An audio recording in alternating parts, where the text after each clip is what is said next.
So, hello and welcome to another episode of Keiara's Tech Adventures. Today I'll be talking about VR. Is it worth it? Should you want to try it? What's the big hype about it basically, and what do you actually get in the box? So, right here is the Oculus. Basically, it's smaller, it's smaller than the big Vive headset, which I have got over there and I'll show you in a second. But basically, all you have to do is just place it on your head. It has 3 straps, I think, yeah. One on the top, and then 2 at the sides to adjust it. There is also this, I'm not really sure how this focuses, but there's like 3 settings where you can just push it along. Oh, okay. Basically, you push it along and it makes the lenses go either inner or outer. So obviously, that will depend on how close together your eyes are that you'd set this. So that's the Oculus, and also the Oculus sensor. This is the Oculus sensor. Basically, you plug it in via USB and basically plug it right in front of yourself when you have the headset on. So if you've got like a PC desk, it'll just go in front of you like that. Now, the Vive is a much bigger headset. It's plasticky, whereas the Oculus was more fabric.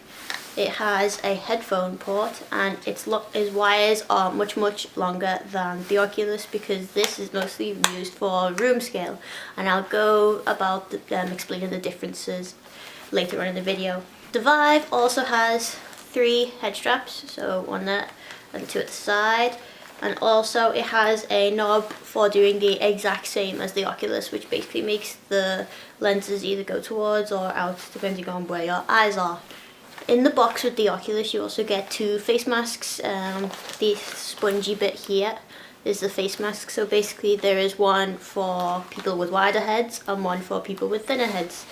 This is mostly because how it sits on your head will basically determine how blurry it looks for you. So basically, the tighter it is, the better it looks for you. So obviously you're going to need a lot of ways to make sure it secures to your head properly. With the Vive, you also get these controllers. Basically, you've got your usual trigger. You've got this pad here, which in different games access different things. It can be a D-pad in some things and whatever. Basically, it responds to touch. This is usually the menu button, and this is the power button. And then you've got, on either side, there are 2 buttons as well. And you've also got the wrist straps just in case you want to throw it around. As I said, the Vive was room scale. You get 2 of these sensors, which are basically like, I think they're called light towers for the Vive.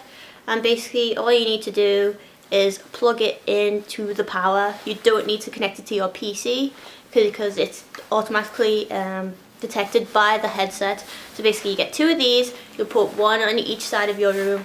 Now I have mine on top of tripods. It does have a usual tripod connector here, but with the kit you do get a wall mounting set, so you can screw it to your wall, but I didn't want to do that, so I bought 2 tripods, which obviously aren't included in the kit. Basically, to set the Vive up, it isn't as easy as the Oculus where you just plonk it in front of you and it works for the sensor. You have to place these light towers in either corner of your room, and basically they need to be at least, I think this is the right measurement, 2 meters by 1 meters apart, like a square in the middle, basically, or a rectangle in the middle of the room. So that's kind of how far apart they need to be, so there can be that amount of space free in the room. So now that I've shown you both of the kits, I'm sure people will ask me, well, what's better? As I've said, the Vive is room scale, the Oculus isn't at the moment. So basically, games for the Oculus, you will be seated, and with the Oculus actually you get a Xbox One controller. You'll be seated and you'll be playing games with the Xbox One controller. With the Vive, you'll be standing up, you'll be moving around, you'll be picking stuff up with the controllers, and that's basically the difference between those 2 at the moment. There is the Oculus Touch coming out soon. Well, actually, I think it's already out, as we've pre-ordered the set and it is coming soon. I think we're getting a shipping notification soon. But yeah, I'm not sure how the Oculus is actually going to be with those controllers, because it can't actually be room scale as far as I know, because you only get one sensor. So basically you can't get, you know, full 360 tracking with only one sensor. You will need another one, so maybe we will have to buy another sensor for the Oculus to be room scale. So now we'll move on to the games that are out for both of these systems. Right, so into the games of VR. So basically, if you have an Oculus, you would play games on Steam. Well, you can play games on Steam, but you also have Oculus Home, which is where most of the Oculus only releases are. But obviously there is some ones that support other headsets on there as well. And for Vive, there is also Steam, and there is also Viveport, which has come out recently. But obviously, you'd probably just use Steam because that's where all the games usually are. So you have obviously the virtual reality tab if you wanted to look for games. This symbol here says it supports Oculus Rift. This one here says it supports Vive. Mostly you get games which only support Vive rather than only support Oculus, because these games would have been made for room scale, and Oculus currently doesn't do that. So you also have in Steam your VR tab. So any game that you start up will automatically start Steam VR, which will start your headset up. So for mine, my headset, which is next to me on the floor, needs to be detected by both light towers. I'm not sure if you can see that light tower over there. Yeah, you can. That light tower right there, it needs to be detected by both of them. So if I just grab my headset, there we are. So it's currently not being detected by both of them. Let me just double check that they are set up correctly. Okay, now my headset is being detected by both of them. See, you can see those two green lights there. Obviously my controllers are off. If I turned one of them on, that would also come on. There we go, there's one of them there. For the Vive, you can actually use just one light tower. There are different channels which you can set it to. So if you have two, you'll set one to C, one to B. If you're only using one, then you'll set it to A, but obviously the tracking won't be 360 if you only have one. So this isn't a great game to show the headset moving around, unfortunately. Let's just get one of the other ones. Where are you? Here it is. Job Simulator. When you pre-ordered the Vive, this was one of the games that you got. Oh, that was loud and it scared me. Grab a cartridge from the So tray and basically, let's get to work. when I move the headset around, you can obviously see that basically it would be like me looking around in the game. And obviously, where did I just put that controller? If I have this controller, this is one in my hands. I can grab stuff with the trigger. I can, oh, wave. So basically, that's the games in VR. So if I just turn this off, obviously you can see that I don't have a whole lot of games on here, and that would mostly be because, well, there isn't many out for VR at the moment.